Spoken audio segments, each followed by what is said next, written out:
এমন নেককার ছেলে সন্তান যাদেরকে ইসলামী শিক্ষায় শিক্ষিত করেন, যে পিতামাতা আপনার জন্য দোয়া করবে, রব্বের হামহুমা কামা রব্বায়ানি সগীরা।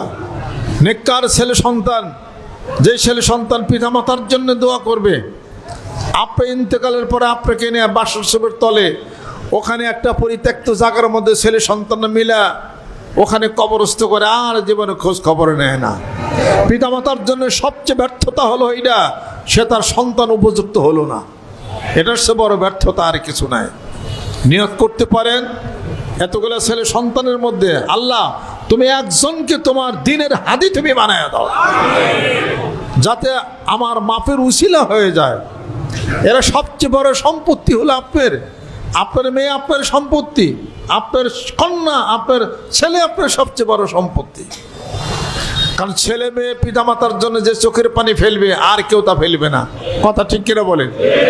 এই জন্য আল্লাহ নবী সাল্লাল্লাহু আলাইহি ওয়াসাল্লাম বলেন, ইজা মাতাল ইনসানু ইনকাতা আনহু আমালুহু, মানুষ যখন ইন্তেকাল করে তার আমলনামা সব বন্ধ হয়ে যায়।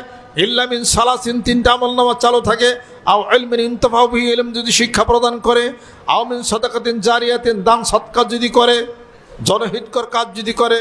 আও ওয়ালাদিন সলিহিন ইয়াদউ লাহু, নেককার ছেলে সন্তান যদি রেখে যায় যে যারা তার পিতামাতার জন্য দোয়া করবে। সুবহানাল্লাহ।